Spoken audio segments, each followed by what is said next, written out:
Hi all, నా పేరు doctor Harshavardhan Reddy. నేను కన్సల్టెంట్ ఇంటర్వెన్షనల్ కార్డియాలజిస్ట్గా శ్రావణి హాస్పిటల్ మాదాపూర్ అండ్ కూకట్పల్లిలో వర్క్ చేస్తున్నాను. ఈరోజు మనము గుండెపోటు వచ్చినప్పుడు చాలామంది చేసే మిస్టేక్ గురించి దీని గురించి మనం తెలుసుకుందాం.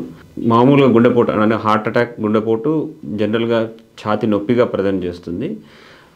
చాలామంది ఇలా గుండెపోటు వచ్చి ఛాతీ నొప్పి వచ్చినప్పుడు ఆ నొప్పిని గ్యాస్ అనుకొని, లేకపోతే వేరేది అనుకోని, లేకంటే మజిల్ పెయిన్గా కానీ అట్లా అనుకొని గ్యాస్ మందులు వాడడము, లేకపోతే పెయిన్ కిల్లర్స్ తీసుకోవడం అలా చేసి గోల్డెన్ పీరియడ్ అంటాం, అంటే యాజ్ ఎర్లీ యాజ్ దానికి ఐడెంటిఫై చేసి స్టెంట్ వేసే టైం పీరియడ్ని కోల్పోతుంటాము.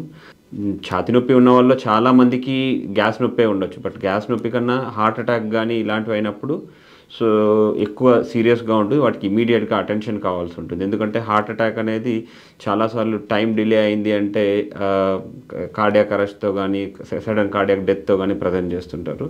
సో ఆ స్టేజ్ వరకు వెళ్ళకోకుండా అర్లీగానే ఏదైనా ఛాతీ నొప్పి వచ్చినప్పుడు కరెక్ట్గా కన్సల్టేషన్ చేసి దానికి సరిపడే టెస్టులు లైక్ ఈసీజీ కానీ, 2D ఎకో కానీ, ట్రోపోనిన్ టెస్ట్ అనే టెస్టులు కానీ చేసి అది హార్ట్ అటాక్ అని కన్ఫర్మ్ చేసుకోవడము, లేకపోతే హార్ట్ అటాక్ కాదు అని కన్ఫర్మ్ చేసుకోవడం చాలా ఉత్తమమైన పని. ఎందుకంటే ఛాతీ నొప్పిలో ఉన్న వాళ్ళు చాలామందిలో గ్యాస్ నొప్పి ఉండొచ్చు, కానీ అది మేజర్ ఎమర్జెన్సీ కాదు. కానీ హార్ట్ అటాక్ వచ్చినప్పుడు అది మేజర్ ఎమర్జెన్సీ అవుతుంది.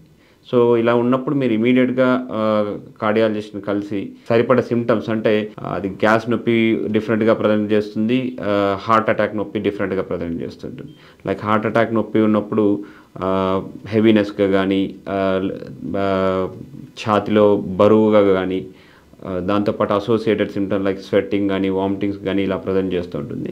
సో ఒట్టి సిమ్టమ్స్ మీదనే ఆధారపడకోకుండా మనము ఫర్దర్ క్లినికల్ ఎగ్జామినేషన్ చేసుకొని, ఫర్దర్ కొన్ని ఇన్వెస్టిగేషన్స్ చేసుకొని, ఒక్కొక్కసారి ఈసీజీలో కూడా ఇమీడియట్గా బయటపడకపోవచ్చు.